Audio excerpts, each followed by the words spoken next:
was going to do something with an eye.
Ouais, je vais en manquer beaucoup.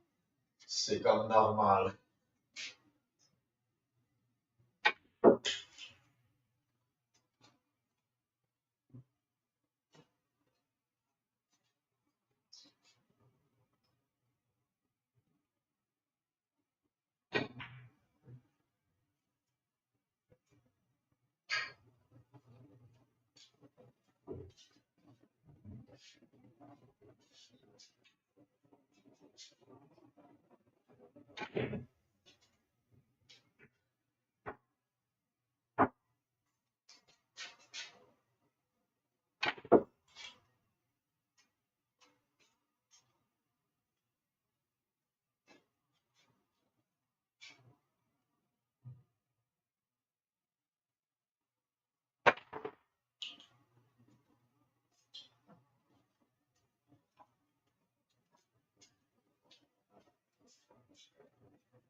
Le papier hygiénique royal est synonyme de qualité et de douceur. Mais saviez-vous qu'il est aussi abordable que le royal appartient à une organisation qui lance des millions d'arbres chaque année dans les forêts gérées de façon responsable, royale, qualité prouvée, neutre en carbone. Anyway, let's get on with the debate. Speaking of the holiday, we are getting closer to the PC. Now, ladies and gentlemen, when it comes to the most coveted PC games in the world, I know a lot of y'all are excited for some Bloodborne. And I know it's going to, port it. I have no idea. It's going to be forever locked on PlayStation 4. Now, before we start saying locked, there's a lot of faith in the world of PlayStation 4 emulators. Now, I've heard these games before. The other way I actually played very recent PlayStation 4 game on PC officially, without piracy or anything or emulators, is using PlayStation Now, which is a live streaming service, and personally typed up gaming is a good service. It's not good for gaming, it's good for TV shows, movies. For gaming, totally different story. That's just my opinion. But hey, that's your only option. Feel free to play. If you're able to play, something like God of War Ragnarok right now on PC, okay? And you probably won't for a few years, ladies and gentlemen. So I wanted to look at Blood and how close are we to the PlayStation 4 emulation today? Now, to understand, emulators all start from scratch somewhere, okay? That PlayStation 3 emulator I showed you that runs Metal Gear Solid 4, that used to be a black screen for years, okay? The emulator didn't even run proper games. Nowadays, with Metal Gear Solid 4, 60 frames, 4K, doesn't even got Konami ports anymore. We got it. There's a lot of games that get locked on the hardware and just forever lost the time. No companies care. Because thanks to emulation right here, PlayStation 4 has a bunch of games that are actually locked to that specific system. Ghost of Tsushima, for instance. Bloodborne is where I can get at it. The Gravity Rush games. So again, this kind of Bloodborne that you're seeing is right on PlayStation 5, which is also, I guess, the way it emulated too. Because if you actually look at the PlayStation 4 emulators of today, there are actually a lot more than when I used to look at this a year ago. I actually made a video about this over a year ago, where we looked at Spy and actually ran Sonic Mania. And that emulator could even run Persona 4 Golden. Okay, sure, you have to see it in wireframe mode, but Persona 4 Golden, Persona 5 Golden. They still made the games. It's hard to keep track of. But to understand, if you look at this list over here, you might notice FPS4, Obliteration, RPCSX, which is what I want to save for last. Spy, 19, Orbital, PS4, PS4, Shake PS4. And of course, you can see none of these are recommended because right now we're in the infancy phase. Honestly, 4 or 5 years from now, I would hope that eventually we'll be able to run some proper games on these. Today's video is mostly about where are we at in the infancy. This is sort of the beginning of these projects. Game 1, okay, game 300. You are basically here where the whole journey has started. So when we look back at this 5 years from now, if I'm even alive, then we're going to have a good time because we'll actually be running Bloodborne on our PC. Regardless of if Sony wants us to or not. So here you can see that in the start, none of these are recommended, some of these are active, and some of these aren't even actually free and open source. actually closed off. So to start off with, I'm going to look at the one that we've already covered, spy. Now, before we begin looking at this, I want to start talking about piracy, okay? I know there's a lot of emulator antis, okay, like who like to obviously like, oh, are you endorsing piracy? No, there is no piracy over here. Everything that you're about to see has been backed up from my own physical media. And even the firmware files I have not downloaded from the internet. What I do is in a PlayStation 4, I've actually made a video on it a while back. I ran a bot onto it, and basically I connected it through FTP, and I downloaded the firmware files off of my PlayStation 4. Now, compared it to the PS3 emulator, where you can just download your firmware files from Sony, the emulator, it will all the installation for you. You can't really do that with the PS4, so for now, we'll relegate it to actually buying the PlayStation 4, ripping our own files off. Now, you can probably find the files floating around on the internet, but that is illegal. Don't do it. So, of course, there's a few options of firmware to pick from, and the one that I got isn't necessarily compatible with every single game. We can see some games running. So Spine, which actually got a while ago, hasn't actually been updated at all. In fact, if you look at it, it's the last update was May 17, 2022, which actually might be a more recent version the last I looked at it. And this, of course, ladies and gentlemen, allows us to play some actual games on the PC. For instance, this footage of Sonic Mania that you're looking at right here, you might notice the colors are off, okay? But it's like somebody's recolored. No, this is the actual PS4 version of the game running underneath Linux on PC. See, emulation of PS4 is so interesting because it's kind of breaking all the traditional molds. To understand, the PS4 is a x86 64-based system, meaning that it shares the instruction set of most modern gaming systems. That doesn't mean that it becomes easily emulatable. Remember, the original Xbox was pretty much off-the-shelf PC parts. However, to this day, it's still a very complex system to emulate because not a lot of effort has been put into it in comparison to other emulators, and also most people already playing the games they want to on it anyway. So, but anyway, beyond all of it, this doesn't mean that it's an easily emulatable system. The PlayStation 4 runs off of a Unix system, FreeBSD, or Vista OS is what they call it. And you might be wondering, well, why can't you install an operating system on a computer, even if you've got the similar hardware to the PlayStation 4? Again, there's a lot of security checks and systems in place to prevent that from happening. If it was that easy, you would be playing Bloodborne at 144 frames years ago. It's not that simple. So for now, the ways that we're going to emulate is through virtual machines. Basically the same way that I virtualize using a Type 0 hypervisor, bare metal. And then, of course, the other access is using a compatibility. So because this is a Unix-based system, Linux is actually quite popular for the emulators because what they do is they use a translation layer, which is kind of like how the Steam Deck runs Windows games. It uses something known as Proton, which translates Windows's calls to POSIX-compliant calls for Linux systems. So you can effectively translate a game on the fly. Now, this isn't perfect. Sometimes call just will exist underneath Linux, and that may cause the program to fault, show errors, or straight up crash on it. So one thing to understand is that's sort of the way that Spark is running Sonic Mania on PC. So because of a translation layer, I'm actually able to translate the Unix, the BSD versions of those calls to Linux and run the game that way. Now, so that works. The graphics, while they might be messed up, it's a pretty cool thing to see Sonic Mania running, even if it's actually even running at faster speed. You might notice, damn, you suck at Sonic. Imagine playing Sonic at 400% fucking speed, okay? Alright, don't get mad at me, get mad at the clock time.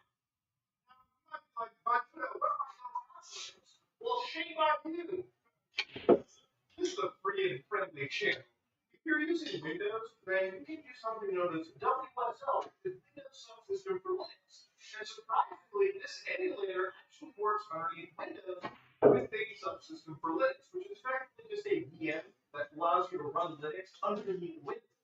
So if you don't want to install Linux, period, you can use WSL and achieve roughly the same thing. Again, I'm sure as these emulators develop, that will become an issue going forward, but for now, you don't have switch to the pain when you get buggers, okay? You can keep Windows on your system. I personally don't agree. The world is a rich tapestry, yeah? Now, the other option is FTPS4, which might actually be the better option for everyone right now. So, of course, ladies and gentlemen, it's been development since 2021, December. And it actually does not need that encrypted firmware to use. So, yeah, Windows, it's a Windows-based emulator. That encrypted firmware part is actually incorrect. You would not need a special encrypted function. You need like a specific library of the firmware, which once you play with the and then you can actually do something on the settings launcher that assists yourself while using the simulator, so you can find your way through it. There is a bit of an asterisk here, just because the settings launcher actually gave me a Trojan warning on Windows. Again, I'm using this in a perfectly enclosed virtualized environment, so I'm not worried too much about it, but be careful with anything like a bare metal system. Like the false positives, I personally did not check this. Anyways, and then you can actually configure a lot of your PlayStation package games. And in some cases, Sonic Mania works literally perfectly. It actually registers a little rate than what I was getting with Spine. However, the graphics load in just fine. The music seems to load in just fine. Later on, I also noticed that, yeah, you can actually connect Xbox controllers to the emulators. You can actually get proper gamepad support. Now, coming to Sonic Mania, you're also running Valhalla. Sonic March and you like the simulator, and that seems to work just fine too. Again, you can kind of see the correlation when games are a little bit more simpler. Yeah. This game also, this emulator story also has a pretty good compatibility list for now, which is starting. I believe somewhere around 70 games are playable, and of course, a whole lot of the more complex games are. For instance, Bloodborne.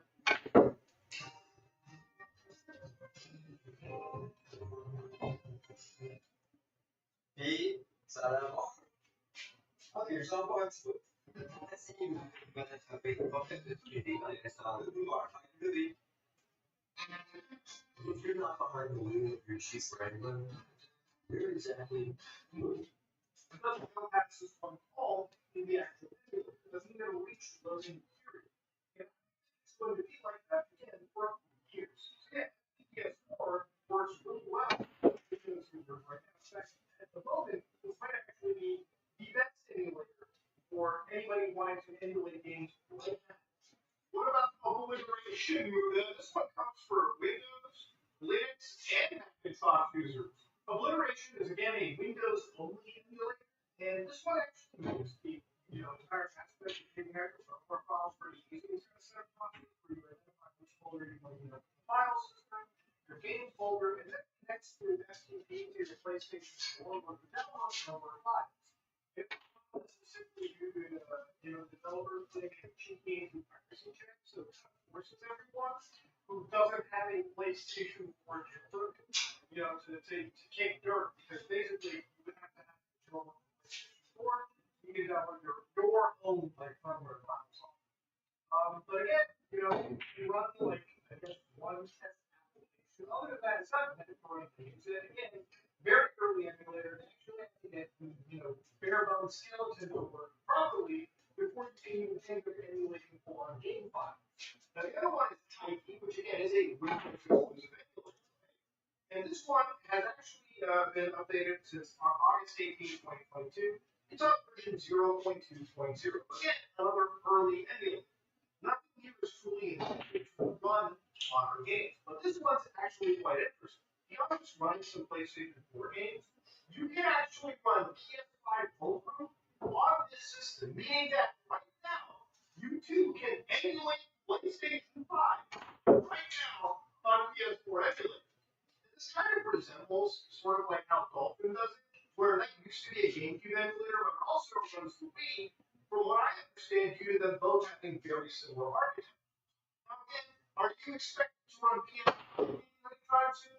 Brother, everyone's focused on PS4 first, okay? Let's not blow our loads yet. The PS5 is also a significantly more complex system that's going to be a lot tougher to get nailed down. So PS4 first, but again, it's cool to see some PlayStation 5 software on an actual PC. It's just homebrew nuts. Now, Orbital is the actual interesting one. It's one of the first PlayStation emulators, and unfortunately, it seems like development is really so far because it's really just made by one person. And this one is the only one that I've ever seen that actually loads the save mode version of the PlayStation 4's operating system. Now, this runs off of a low-level hypervisor, an emulator, not an emulator, but a virtual machine. And for now, while we can't run any games, it does resemble and actually launches portions of the PlayStation 4's operating system.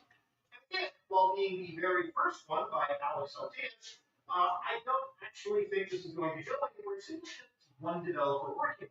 Again, I think a lot of the effort is going to go towards a project we'll see at the very end. Now, GPCS4, which you've probably seen as a scan name somewhere, is actually the furthest emulator that I've seen in development. This one has the latest build you can download from June 6, 2022, version 0.2.1. And here you can see actual game running on it. You might be like, wow, 2 frames a second. Dog, it is the beginning of emulation, okay? There used to be that we couldn't run Red Dead Redemption on PC. Now you can run it 4K 60 and play multiplayer with the boys, okay? So everything's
starts from zero. So RPCSX, for those of you who don't know, is developed by the same people behind RPCS3, that amazing emulator I've been sitting for the last year.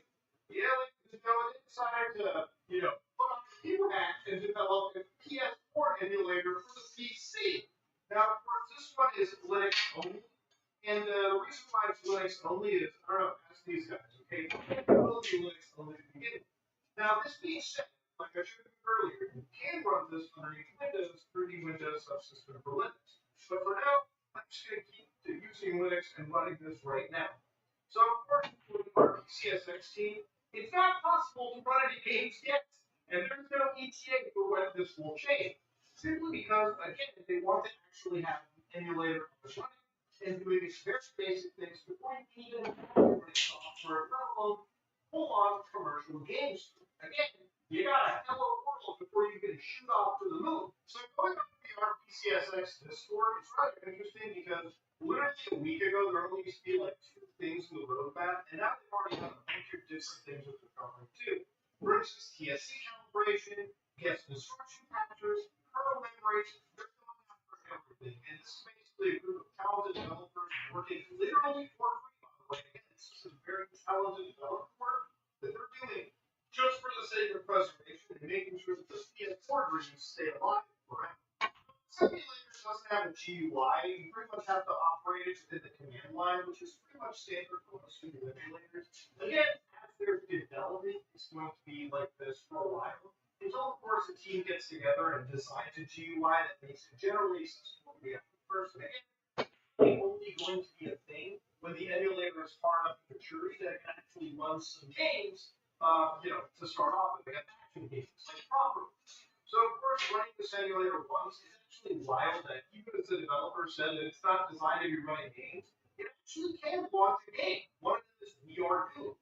Now, VR game that you've probably seen launched on other emulators for PlayStation 4, and that's because it's considerably simple, and also there's just something about this game that seems to run relatively well for most emulators. Again, you don't get far beyond just like maybe half loading the title screen, but it's still very impressive work for an emulator so early in its development. Now, what happens if you take any of these emulators and load up Bloodborne? Nothing. Okay, they all seem to crash, and they crash because Bloodborne is obviously not going to be running for the next couple of years. Of course, again, like I said, the game, if you want to play Bloodborne on PC, you're going to want to use cloud streaming solutions or buy your own PS4. For now, until Sony decides to support Bloodborne, which may be next week, which may be next month, maybe never. Okay, remember, I used to think Metal Gear Solid 4 was going to be ported, but it never happened. There's still a lot going. I'm sure Konami can announce it for the Metal Gear Master Collection Volume 2, but until then, usually it's up to the community preserving these games. Now, Bloodborne is a very important game. I love it. It's one of my favorite Soulsborne games ever. It's that from Elden Ring. And it's a shame that it's a game that's seen locked to the PlayStation 4. Sony or From Software don't even care about upporting it or like passing it for the PS5, where we can get 60 frames a second. So for now, it's really going to be up to these emulator teams to mature this somewhere down the road. And I'm sure probably by the year 2023, 2024, we may one day be playing games like Ghost of Tsushima, like Bloodborne, eventually on a PC. And it's not just about playing it on a PC, it's about preserving the title on a PC. So ladies and gentlemen, it's a wild world to go down into, and while I'm sure this video may have been dry people, and unfortunately, they probably click on this video expecting to see Bloodborne footage on PC, it's actually not going to be a thing. But where the exciting part is looking at all of this stuff from the very beginning, from ground zero. Because I'm telling you right now, 4 or 5 years from now, some of your favorite YouTubers are going to be covering these emulators the same product. And they're going to be able to play some of their amazing PS4 titles on the PC through these pieces of software. So for now, while you may not be that excited looking at the command line and these things failing to load up even the most basic of homebrew software, I guarantee 4 or 5 years from now, these talented guys and gals working behind these projects are going to make one of Sony's strongest consoles ever preserved for gaming public going forward. Again, it's really up to the community to preserve these games for time forever. It's kind of a shame because I recently read a report that 87% of games were just not preserved properly. But thankfully, due to emulation, due to us storing our ISO files and backing them up, these titles shall forever be saved for a future to come. And if I look at other emulators too that excite me, emulators like the PS Vita, the Vita has some good games. And thank God for Vita 3K, we can actually at least preserve games like Gravity Rush. But of course, games like Gravity Rush 2 that are PS4 exclusive, we're going to have to wait for systems like mature. Until then, we're going to be sitting over here waiting with beta press until times finally update and we can actually play some of these games up on PC and maybe, hopefully maybe, actually run these games at 60 frames a second. 4K, 8K, maybe even inject some ray tracing into them. I don't know how that's going to happen. But hopefully, ladies and gentlemen, please like, comment, and subscribe. Dislike it. Hopefully you enjoyed today's video.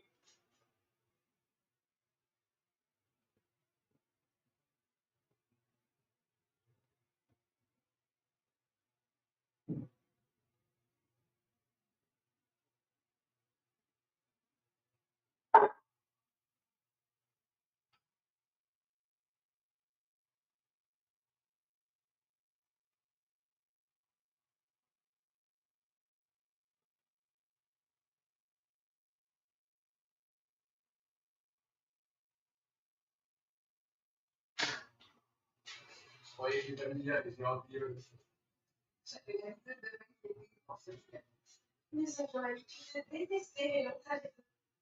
Fair warning, things are going to get a little bit heated here, so I apologize in advance for maybe getting a little red in the face. Excuse my potty mouth and pardon my French, but Netflix is a bunch of dummies. Netflix, for some reason, greenlights every single project that accidentally floats across their desk, assuming it came from someone with a pulse. I hate to be so crude and crass with my language here, but Netflix is a bunch of goofball, stupid idiots. It blows my mind that they have so many Netflix originals and so few of them are even decent. I want to be clear, I'm only focusing on Netflix originals and not its overall catalog. Even though I do think the strength of Netflix's overall catalog has been diminishing in a big way over the last few years, it's becoming pretty weak in comparison to the competitors. I'm only talking about Netflix originals for this video. They released so many, and I guarantee you haven't heard of even 2% of them. According to this data, they released nearly 900 originals in 2022. Where they weren't marketed or advertised efficiently, they just fucking flush them down the Netflix shitter or something. Where I can probably count on one hand how many Netflix originals in 2022 I actually watched and liked, or even really heard of in a big way. The others are just left to fester and die in just a rotting, bloating corpse on the Netflix catalog that nobody will ever click on because they are not interesting. I just don't understand why they greenlight so many productions and why they take so many series and put them on here as a Netflix original when most of them are just actually horrible. It's movies and shows that nobody will ever click on. Netflix original presents The Movie That Took a Pee. Netflix summer blockbuster number one trending. Taking My Dog Bill to Get Neutered, a 3-part docuseries. Netflix original, huge, yeah. Like, no one wants any of these things. Like, I just don't get it. I guess the reason I'm a little heated is because Netflix is an expensive fucking subscription. Like, Netflix costs a lot, and there's like nothing on there I really watch actively. I really just kind of watch the big Netflix originals, like the good ones, the rare time that they hit. But for every one hit, they have 1,000 shit. It's just so weird how they, with a smile on their face, will throw so many things at the wall, hope maybe one or two of them stick. I just can't imagine that's a super effective business strategy. But then again, what do I know? I thought that removing password sharing would pretty much put them in the grave. I couldn't have been more wrong. They now have more Netflix subscribers than ever because people were too gluttonous. They needed their fix of Netflix content, so they all immediately signed up after getting kicked out for password sharing crackdown. So clearly, I'm not an expert on what's going to make Netflix a ton of money, but I can tell you what will never make them money: a Jake Paul documentary. I think the Jake Paul documentary they have slated to come out pretty soon is the perfect example of how out of touch Netflix is and how willing they are to just say yes to any project ever. Like, no one wants to watch a Jake Paul documentary. This guy has lied every second of his life, living in his brother's shadow since the time he was an actual teenager. There is nothing about his life that people either don't know or care about if they don't know. Like, no one gives a fuck. And yet, he's got a Netflix documentary coming out. Why? What is the point? Now, to be clear, I know the documentary is just about Jake Paul. He is a component of it. But what a wasted component. It's a waste of a Netflix original. Him just whining about being the villain of boxing, or the bad guy of the internet, or the Disney Channel star turned douchebag. Like, who cares? Who fucking cares? New Jake Paul documentary on Netflix. Another perfect example of how untouched Netflix is. Yeah, apparently they're doing a Jake Paul documentary called Untold Jake Paul. It's so ridiculously dumb. I cannot imagine even his own fans will watch this. I just can't. I really can't. Because it's fucking boring. Who the fuck is gonna turn on Netflix and go, Jake Paul? The guy who's locked every single second of the entire goddamn life. I need to know more about Jake Paul. Like, have him do it. Like, if you're gonna make a Jake Paul show, have him do something. Fucking send him to an underground fight club arena. The guy is a psychopath. Like, have him do crazy shit. So just tell his life story that everybody already knows. They call the fucking ambulance about people not liking it. It's so simple. They don't get it. Netflix is so out of touch. It's crazy. Like, who the fuck cares? Have them do something interesting for the show. So we can make a show out of it. If I was asked to make a Jake Paul show, I'd have this fucking goofball doing stupid odd jobs. I think that'd be interesting. Have him, like, train for Cirque du Soleil and put him in an actual performance and see if he tanks the entire fucking thing. Like, give him something to do. to make actual entertainment, as opposed to just having to sit down in front of a camera, to tell a dumb story nobody cares about, everybody already knows, where he orders some goddamn French fries, whining about why people don't like him and he's the problem child. That's lame. That's fucking. Having work in a high pressure place that has to be nice, like a leader. Silly idea. But he's like a person like this. Just have him do anything. And just give him shit to do to make give him his own Eric Andre show and watch him be an absolute disaster. Even that would still be somewhat entertaining to see how bad he is. Like actually just give him shit to do. It's the exact same thing I said about the quarterback show.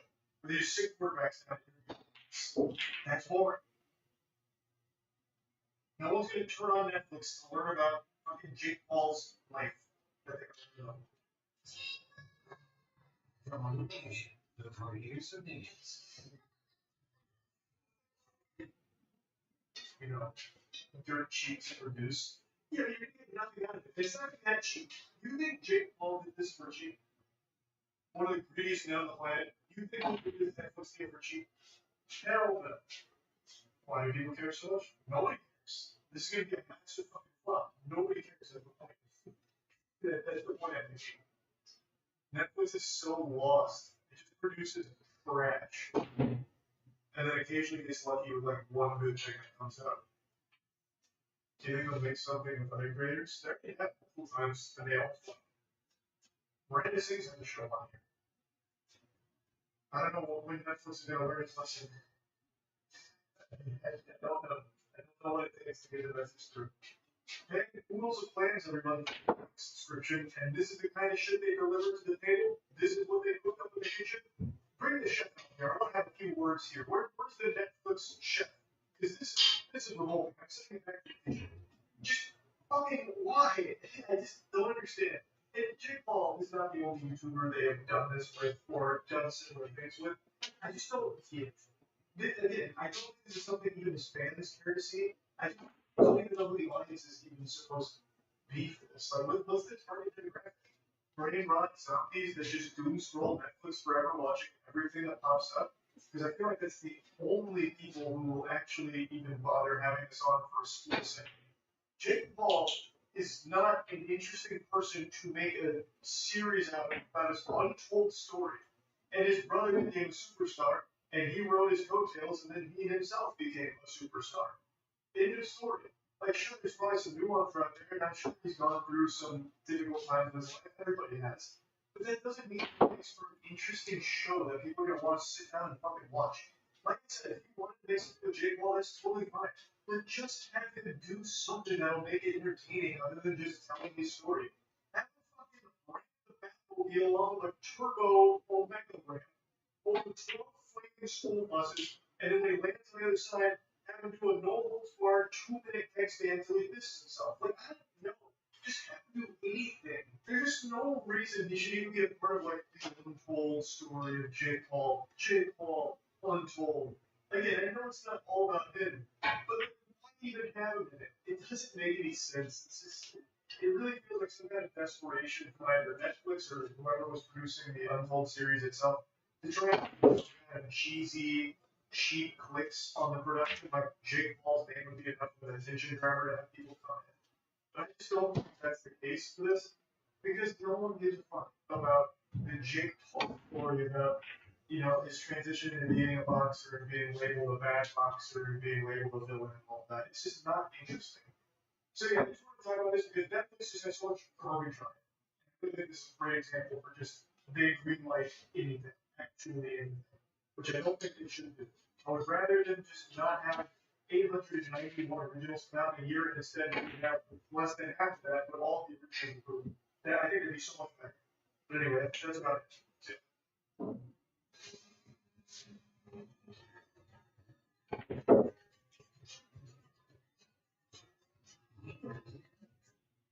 Impressing yourself. I think that why is he the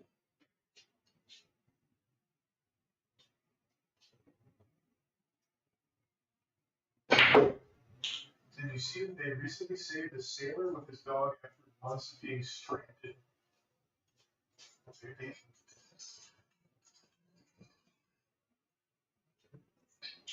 Stranded Australian sailor and dog rescued following months surviving on raw fish and rainwater. Wow. Tim Shattuck and Pat Bella were found floating in the Pacific Ocean in extras. Catamaran was used to storm. Sydney man 51 was found and rescued after being stranded at sea for months surviving on raw fish and rainwater. That is hardcore. Man was out here playing rat around. Parasites? I guess it depends on what raw fish, right? Because apparently you can eat tuna raw, like straight up, which I had no fucking clue about. Unless I was getting lied to, like someone's trying to kill me. But I have heard from multiple people now that you can just eat tuna straight up. Like, it doesn't even need to be like super prepared properly. You can just straight up eat raw tuna, apparently. That's what sushi is. Yeah, but sushi still is prepared. So there's still care given to the raw food. Whereas with tuna, you can just fucking dig in, primal caveman Neanderthal style. Tuna are giant though. Yeah, you have a hard time wrestling a tuna. Plus, he actually doesn't even look like he's like super skinny or anything. He's not atrophied. But shit, he may like put on some muscle or something. Like he might be good. Unless it's like a really deceptive picture.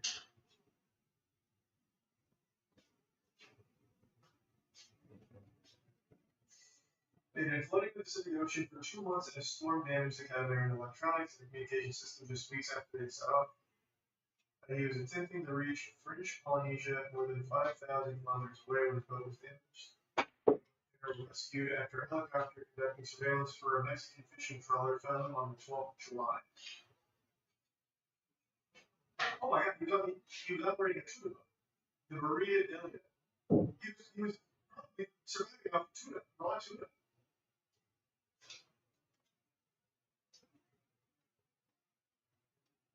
Surviving 2 months by eating raw fish, rainwater, and hiding in the sun under a canopy in a small vessel. Footage of shouting after his rescue was obtained by Nine News show explaining that despite his ordeal, he was in good health. I just got fishing gear, survival gear. I've been through a very difficult ordeal at sea. I'm just needing rest, good food, because I've been alone at sea for a long time. Not had enough food for a long time. I have very good medicine. It's an adoption.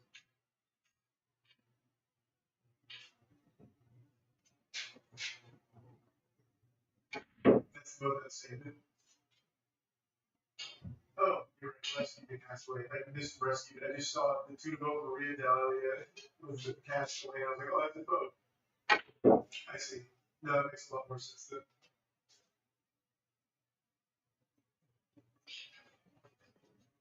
What about the dog? Dog's fairly fine. I mean, that'd be my guess.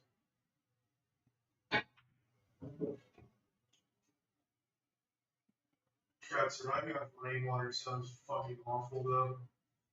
Well, I don't know fish honestly, but like the rainwater sounds miserable.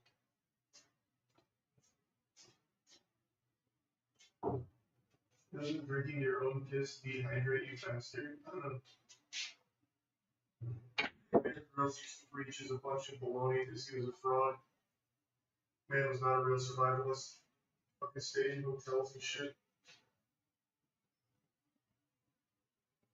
He's a bit favorite in the recent months.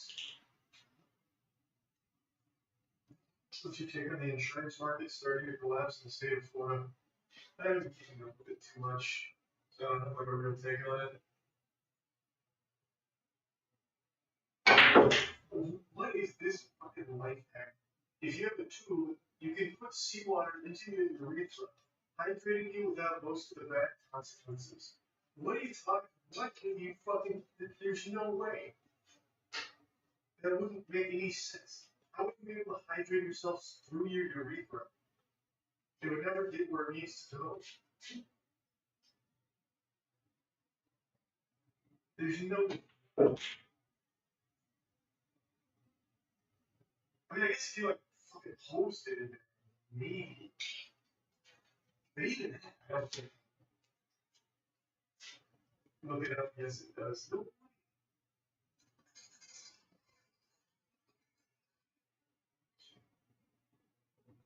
I'm looking up seawater hydration. Let's see if there's anything here about that. So far, it's only about like why you can't drink seawater and how it's possible for humans to drink seawater and get hydrated from it. Oh, let's just try salt.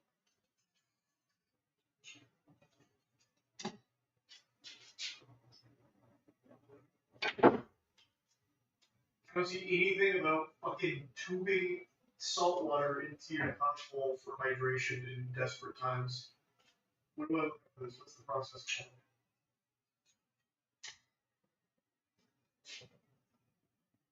Reverse osmosis water. Reverse physical.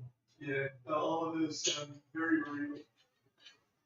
What I'm curiosity is if there's anything at all you could do to solve it without having an actual system for it. Because you can't prove like certain systems, but you're not going to have that in your situation.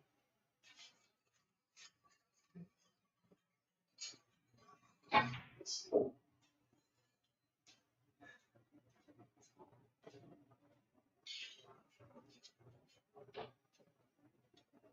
Well, here's something. I use a plastic bottle to make seawater drinkable.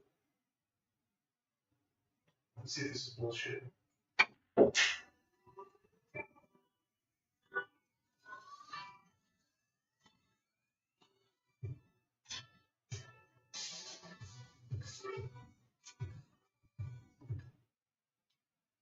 Cut the bottom of a large plastic water bottle, top of a standard soda can, pull the bottom of the plastic bottle off to make it together, fill the soda can with seawater, set the plastic water bottle over it, place the contraption in the sun to encourage evaporation, fill up nearly to the top and take a drink.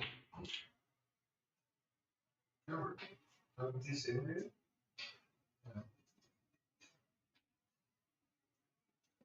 This is basic distillation. Would it work though? It's not easy to do that.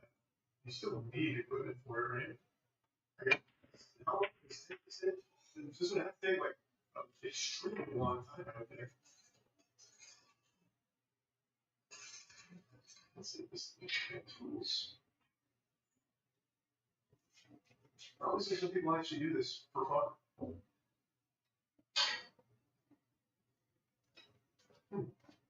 I don't think much right.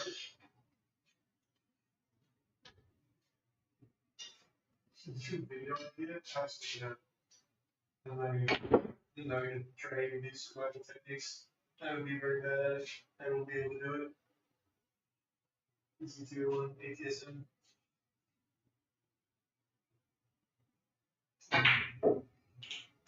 Can you see those straws that let you drink pool water safely? Oh my god, pool straws like this.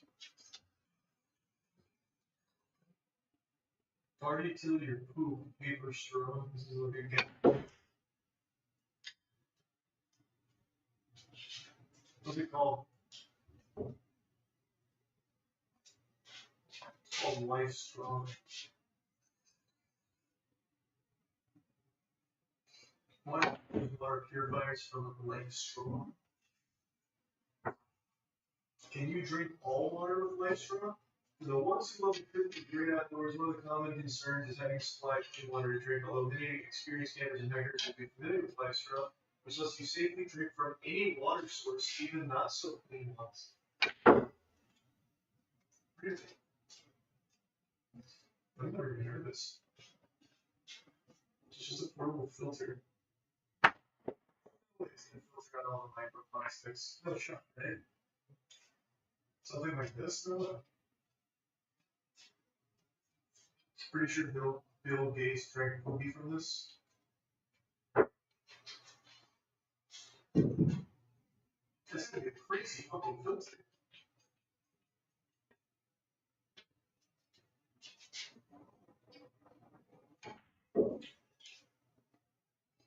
Good video ideas, you know, like just drinking piss and poop from the toilet bowl.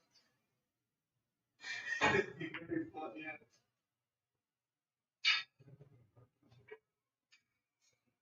Well, I imagine you still have to clean the filter after use, right? There's no way you can just use this infinite without ever cleaning that filter, because eventually it gets like full of all the shit. So how do you clean it in a survival situation when you do? I would just replace it. It's still be pretty tough in a survival situation, but definitely better than nothing. Reloading of your life straws, you can continue to drink the seawater.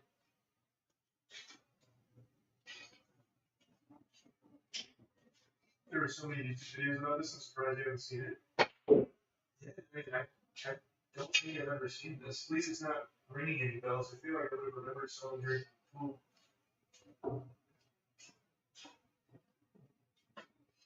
You cannot drink seawater even with the tube. A life straw is basically a hollow fiber UF filter in a tube. The UF filter has generally a pore size of about 1 micrometers, which makes it perfectly fine to filter all kinds of bacteria and pathogens. Unfortunately, it has no effect whatsoever on dissolved solids, which will make seawater undrinkable.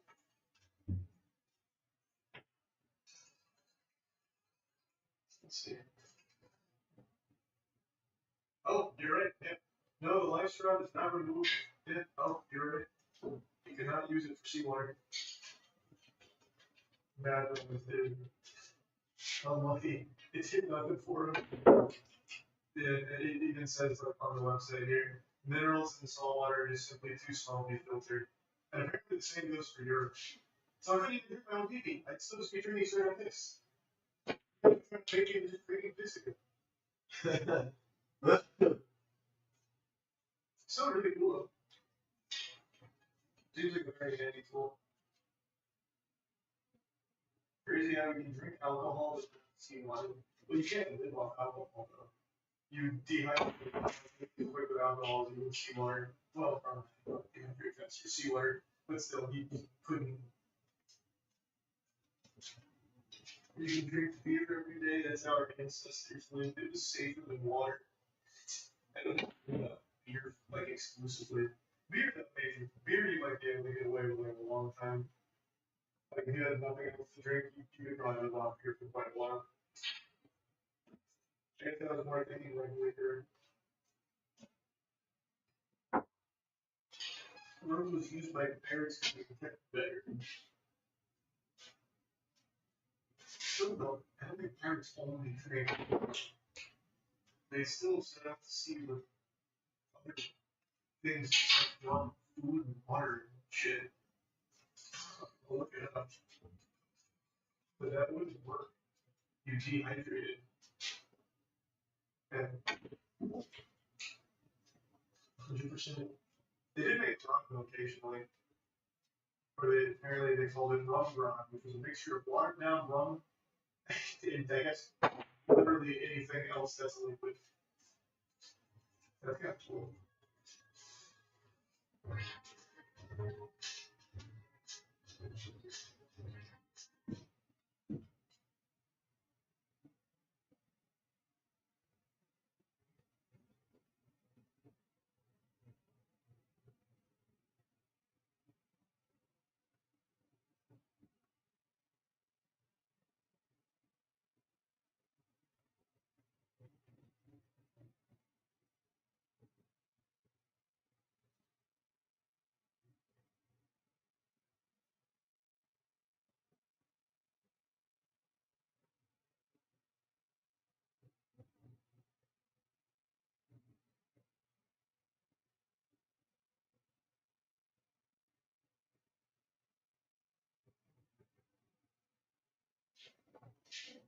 Certains conducteurs veulent être intelligents, d'autres conservent. Peu importe ce que vous recherchez, le fait pour les dégâts et pour tout, c'est l'ultime définition. Parfois, quand les choses sont bonnes, elles ne jamais, comme elle. Quand on vient ensemble, on est tout ce qu'on veut, comme c'est à l'école. Voyez-vous, la planète permet ça que de se santé chaque seconde. Et si on ne fait rien, les choses vont bien. Hello, guys. Yeah, with me. I'm trying to delete your search history. Not the reason you're expecting on the channel, but just in the off chance that you might stage a kidnapping. Here you do TOS. I do not agree with staging a kidnapping. It's also illegal in the United States. To be honest with you. So, this is what comes up today is, the last few days, all right, literally yesterday, my wife told me about Carly Russell. All right, this is something that sort of hits the standards on the true crime podcasts, the channels on YouTube. I swear to God, I feel like they had like a news scanner sitting next to them. Kidnapping? That's a 6-part series on this one. Now, Carly Russell is an individual who's missing for 2 days, about a week ago. And it seems as though that it's about 99.9% sure that this is in fact a staged kidnapping. But I'm saying 99.9% because there is the off chance that it's all is real. But before we get to that, there's a whole mountain of evidence I put up against that. So the story starts off in Hoover, Alabama. All right, the deep south. And in this situation, Carly Russell, a Alabama resident, was driving home from work 1:30 p.m. until she ended up calling 911 about what she claimed to be a toddler walking on the side of the highway, the interstate 4 or 5 times, where she ended up calling up a family member. She pulled over to see if she could even help that kid. So it seems as though Carly had forgotten that there are traffic cameras, that there are phone records. When you're driving on the interstate as busy as that, there's going to be other eyewitnesses. Now, the first slew of evidence piling up against our individual is this video right here, the traffic camera video of Interstate 459. So you can see that appears to be Carly's vehicle just putting on the hazards, parking on the side of the road. Now, there are a few things wrong with this situation. First off, you see the amount of eyewitnesses driving on the road. Yeah, these people saw a baby, a toddler walking on the side. I'll tell you right now, if I see a toddler, I'm pulling over and like at least picking it up and just making sure it doesn't veer on the traffic. Just normal things.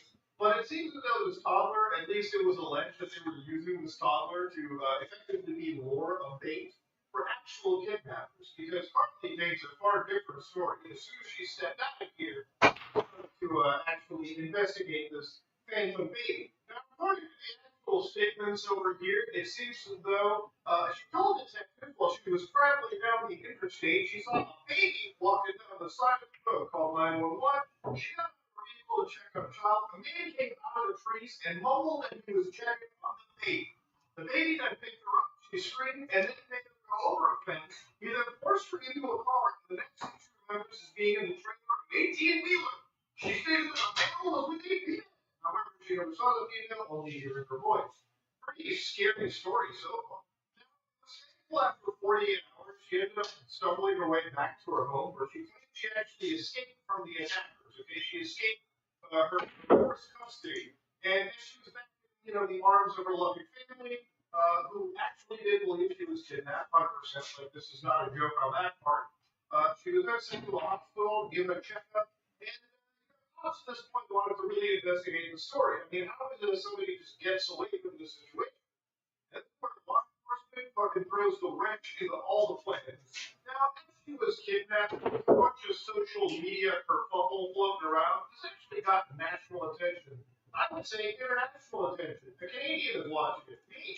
Ladies and gentlemen, share her face, say her name. Carly Russell was abducted on a 49 before Alabama after telling family members she was stopping to check on a toddler. The whole poster and everything ready.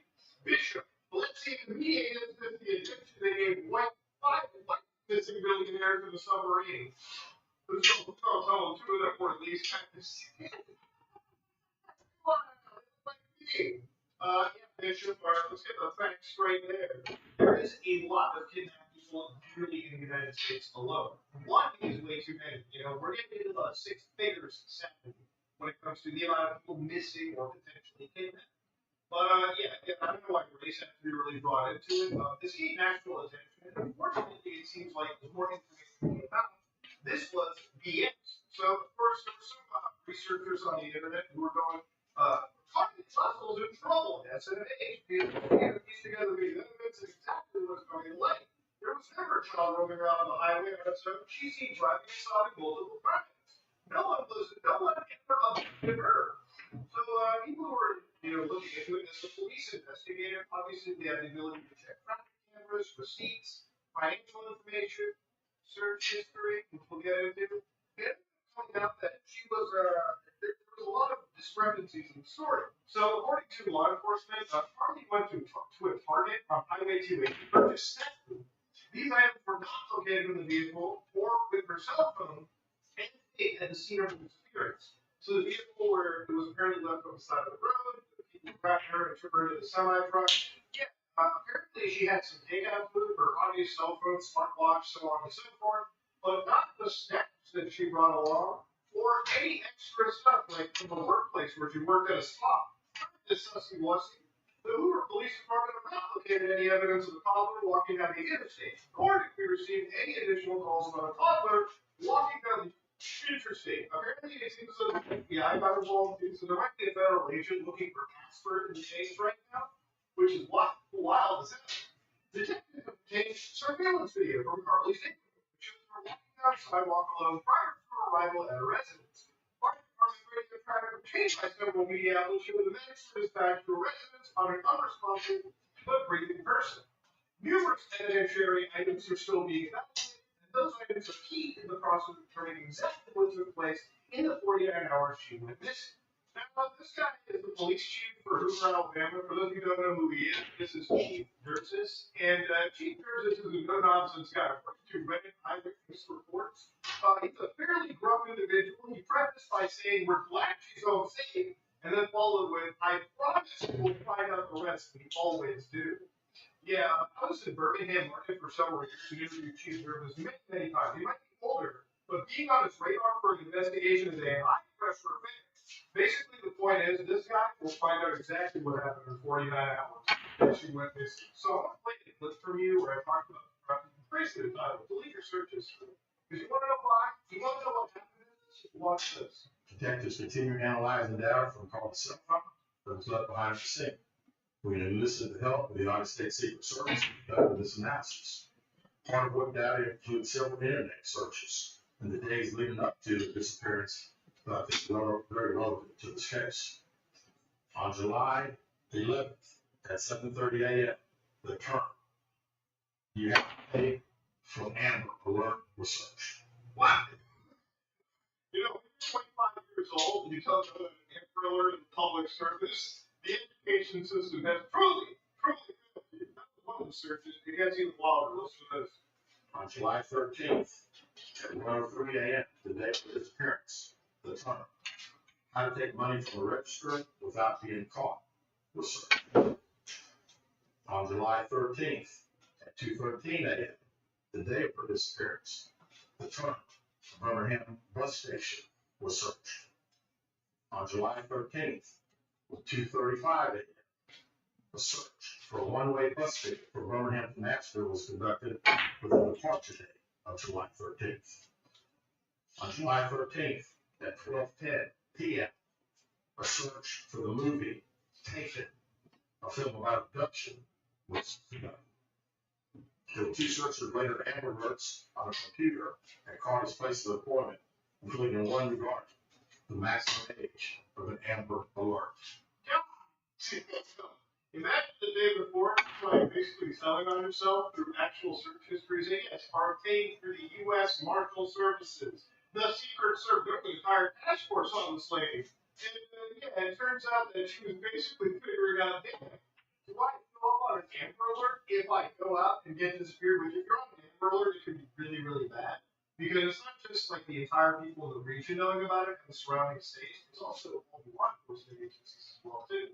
I guess he was trying to figure out how much like collateral damage can happen in terms of exposure. And at least that's my theory in the situation too. The actual cops who released the 911 call she was having about the baby too, which I guess we'll watch as well.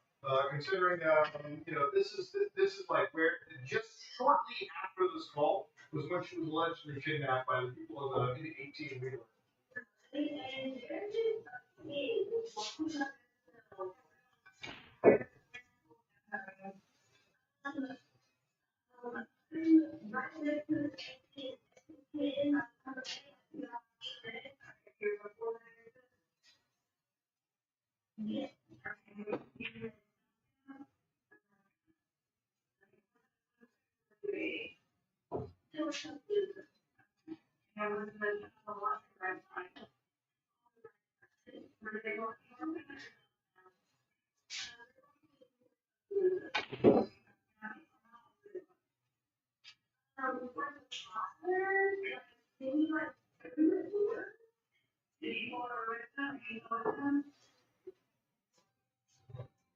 It's launched that the fusion of Eastern and Western influences created a global design across.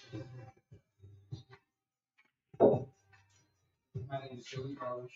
Some people call me. Doing it local too, so I'm like just coffee. Connect with your neighbors and team. Have fun now.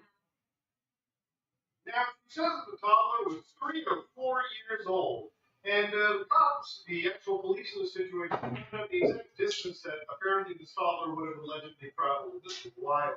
The police department not locate any evidence of a small child walking down the interstate.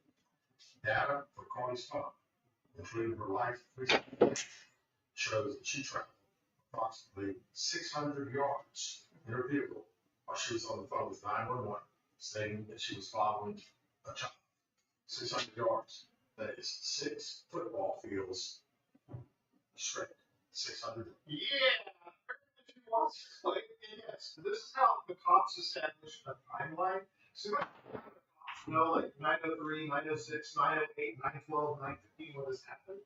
That's because law enforcement, when they actually get the warrants and they actually get like the rights to subpoena your information, one of the things they'll do is they'll hit up every CCTV camera in the area. They will contact every single tech agency and just immediately ask them for information pertaining to situations like this. And a lot of these tech companies will just provide that data to them in the help of an investigation, especially towards a missing person. Now, Life 360 is a family safety and location sharing app, meaning that obviously that's on your phone, it's going to be constantly sending your location services and data. And the cops basically paint out where you've been walking, what you've been doing from one specific minute to the other. And what the cops do is they look at 600 yards traveled and figure, what the hell is a toddler walking 600 yards like that straight without getting tired and like falling down? Why weren't you there to pick up the goddamn kid? And if you go back to the traffic camera footage that I showed you, bro, there was not just one eyewitness. There was a whole school of eyewitnesses out there. Come on now, how are we supposed to believe this? Obviously on the internet, these kind of discrepancies, one discrepancy kind of raises an eyebrow. 2 basic question things. Fucking 20 like this in a search history to go? Oh, come on now, nobody's believing any of this nonsense. So people have been kind of like drawing parallels to another case, like regarding Sherry Papini, who was actually a woman here that was in Redding, California, who had apparently faked her own kidnapping back in 2016. And because of DNA technology that helped expose the post, she was basically sentenced to 18 months in prison and 36 months of supervised release. And she had to pay over $300,000 in restitution. Because yes, when you do have a kidnapping like this and it turns out it's fake, there are 2 problems in the situation. One of them is huge. But what that isn't is the amount of money being spent. Obviously, that's not the crux of the situation. Because the biggest problem here is when your abduction is completely fake and you're wasting police resources. That takes away actual resources from real kidnapped individuals as well, too. Because of how popular this case was too, there was roughly like $62,000 raised for Crime Stoppers in Alabama. And I don't know if they're totally refunding it. I think you can get a refund for it, but to understand, this is just how much interest is raised. And for those who don't know, Crime Stoppers is basically like a tool that you use. I think every city, like most of them have a version of this, but basically they give you a cash reward for kids that need to be arrested of actual felonies. So, for instance, if there's a pot of $100,000 and they're hunting for like a cop killer, if you give any information leading up to the arrest of the cop killer, you get a portion, if not all of this top. So that's pretty much how this works, and that's how much money was raised because of the national attention that was raised for this situation. Now, again, to go back to the whole scenario, one could say, but Luna, do you think that this was actually a real kidnapping? Honestly, I think after reading all of this, I think it was 100% personal that was a completed hoax from that individual. Now, generally, there's a theory of like why somebody would hoax this. Is there a financial gain? It doesn't seem like she's going to be making any money off of this story. Does there appear to be a situation where conceal some real some real criminal activity by doing this as like a red herring or something to divert attention away? No, it doesn't seem like she's trying to hide anything. She's just like a nursing student that went missing. And then the other situation is she doing this as a form of like attention gathering thing? I don't know. she wants attention. She can be on like every single interview possible, but she's not even doing that. It seems like whatever she was doing was just raising enough attention for something very local, which is why I think she was googling Amber Alerts to begin with, just because she wanted to know the real scope of how bad things can really get. Is everyone seaboard? Oh, Through the Amber Alert system, through just her like kidnapping. Who knows, man? This could be a Walter White fugue state situation right here. Now, I don't think that she deserves prison time. I don't think prison's usually the answer to this shit. I really think, in general, this should be like fucking some time in a behavioral health facility, and definitely her paying back restitutions for the amount of money and resources wasted in searching for her dumb ass on the side of the road. But yeah, let's look into it because it was one of the wildest stories that I've ever seen so far. You know, the problem is I've done so many like videos and so many investigations on situations regarding like kidnapping, regarding really, really evil people in the world that when I see stuff like this, you know, gain this much attention, it kind of like brings a little bit of like happiness in my eyes just because there's a lot of people that care about it. And it shows you the levels that law enforcement will go to stop bad things like this. Unfortunately, it seems though when these people do hoaxes like this, it ultimately makes it worse for actual victims in the situation. So yeah, Harvey Russell might be one of the dumbest people that I've seen, period. But yeah, ladies and gentlemen, this is a weird story, and it's one that shows you if you're going to be fucking faking your kidnapping, please delete your search history. Like, god damn, look, how do I get a bus ticket from here to Nashville? How do I take money without being caught? What, do you have a paper Amber Alerts and the movie Taken? Come on now, you know what kind of child girl nonsense is this? If you like this song, please like, comment, subscribe, dislike, and dislike.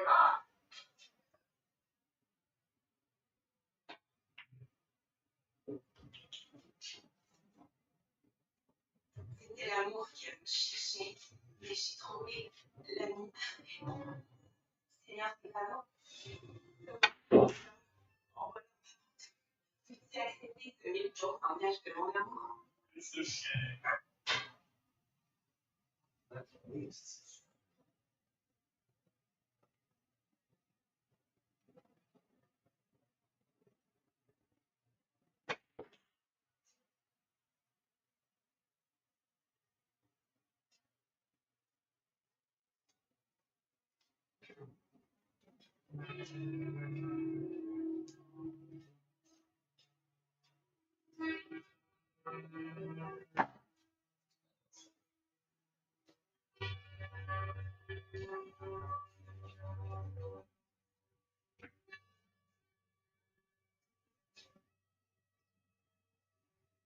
Wii Sports is the best-selling single-platform video game of all time. Chances are you've played it before, and if you have, you probably think it doesn't lend itself well to speedrunning. Most games have a clear objective: go from start to finish as fast as possible. How do you do that in Wii Sports? I made a video about Wii Sports Resort Golf. Imagine the precision and skill involved with speed golf multiplied by 5 sports.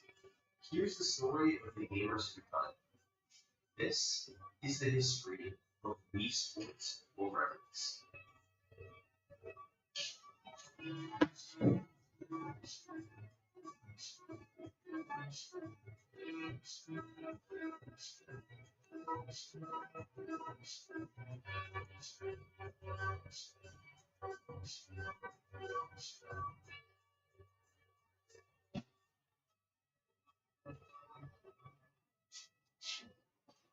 The biggest speedrun category in Wii Sports is called All Sports. It involves winning a game in each of the 5 sports consecutively. Winning a game of tennis, winning a game of baseball, completing 10 frames of bowling, playing 3 holes of golf, and beating a boxer. You have to play them in order, and since there's no other option, you have to use motion controls. Now, Wii Sports came out in 2006, but serious runs didn't get started until close to a decade later. In 2014 and 2015, runs clocking in between 10 and 12 minutes were completed by Clyde 823, RSR, and Nate 9000. But as is so often the case, videos either no longer exist or are in very poor quality. So we have to go to July 2015 to get our first watchable run on 9:45 by the mid-2000s internet culture named Nate 9000. There were 5 sports for Nate to get through. The first one was actually the simplest: tennis. Your opponents are picked based on your skill level. At level 0, you'll get Miyu and Matt, who barely know what to do. You have to get 4 points to win. So Nate tried to just end each rally as quickly as possible. By serving at the very top of the throw, you'll hit the ball harder and make it tougher for the opponent to return it. This had about a 5-frame window, or a sixth of a second. So Nate did that 4 times and hoped his opponent would miss it, which is random. If they returned it, he just hit it across the court to quickly end the round. It took him only 25 seconds to win the game and makes it back to the bench. And that's pretty much all there is to tennis and Wii Sports speedrunning. You can lose a bit of time from returns, even though it only costs a couple of seconds. However, the next sport is way, way more involved than the simple rallies of tennis. It was time for Nate to play some baseball. The most important thing to note here is that if a team's ever up by 5 or more runs after an inning, the game ends right there from the mercy rule. So the idea is that you want to get 5 runs as fast as possible in the top half of the inning, then get 3 outs in the bottom half, and have the game end after just 1 inning. Hopefully Rob Manfred's not getting any ideas. However, getting an optimal inning of baseball is way easier said than done. When batting, there was no real strategy. Just swing at good pitches and pray you get hits. Nate reached on the hammer, then lined on the left for a base hit. From there, he was off to the races.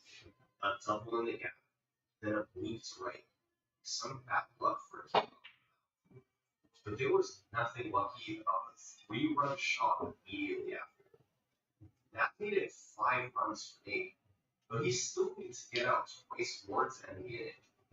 So he just struck out twice on purpose, on fastballs that made Barry Zito look like Bruce O'Radwell.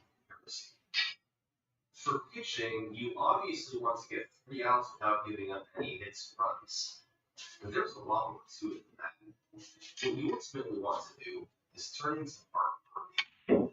There's a foolish YouTuber who has a video if you want to know more about him. But essentially what it means is you want to use weak contact for easy outs, and not strikeouts too loud. Strikeouts always take at least 3 pitches, while a ball in play for an out could be done in just 1 pitch. The problem, of course, is you have little to no control as to whether the batter will swing or not. So you have to make pitches that are good enough to not get barreled, but not so good that they just swing and miss. And of course, get super lucky. Nate wasn't so fortunate. His first batter stared at 3 straight strikes, and his second one, well, hit it there. His third batter struck out on weakness before he finally got out of the inning on a ground out. Not the ideal baseball split. There were still 3 sports to go. Next up was bowling. The strategy here was a bit more straightforward. The more strikes you throw, the better. Since strikes only involve throwing the ball once per frame instead of twice. There exist setups to get a strike nearly every time, but they're all pretty slow. So Nate just threw it as fast as he could. He only managed 2 strikes, before intentionally missing on frame 10 to avoid the third throw. However, his shots were all fast enough that it was still a decent split. Now, it was time for sport number 4, golf. There are 9 holes playable in Wii Sports, but to count for an all-sports run, all you needed to do was the free and beginner mode, or either of the other 3 hole options. And then, it was time to play some speed golf.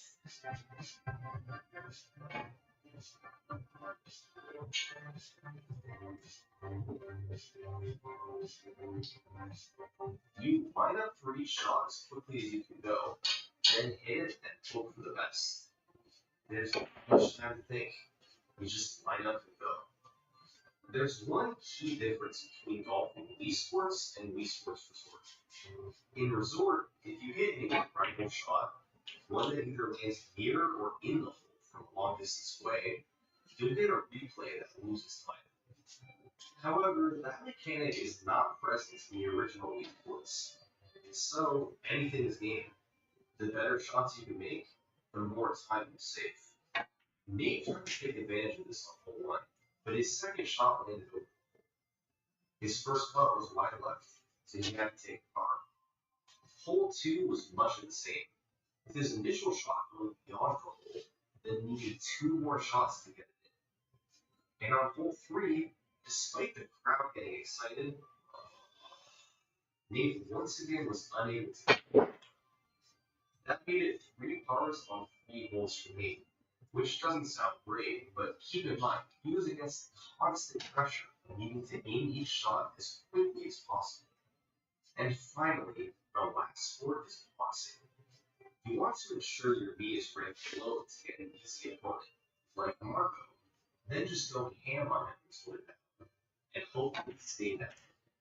If you punch in a rhythm, aiming for a nice 15-frame window on each punch, you'll be landing critical hits that do more damage. If all goes well, you'll be able to avoid getting punched at all and knock your opponent down quickly. Hopefully, It's the most fusion of Eastern and Western influences created a global inside of golf. My name is Joey Harsh, son of Marc-André Haineault.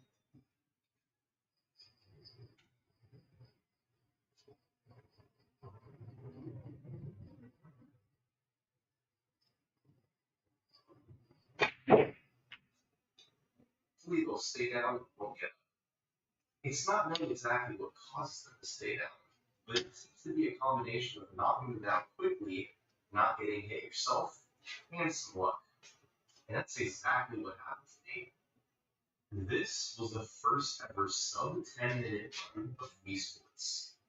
There were some highlights, like a very smooth boxing match and a fast start he had to baseball.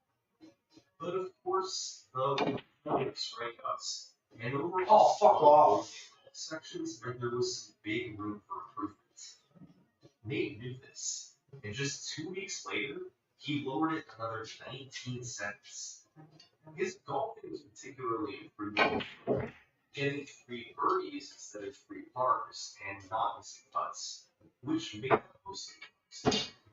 So, 926 was the new time to beat, and it would stand for over 2 years. It wasn't a particularly optimized record or anything. It was just one of those dry spells that speed games sometimes go through. But in June 2017, the Wii Series Discord server was created, which helped spark more popularity in the game. In August, a player named Mr. Jimmy Steele 25 joined, and within hours, said he had beaten Nate's record with a 916. We'll get to this run in a moment, but there's something else important to discuss. When Jimmy started up his game of baseball, this cutscene played first.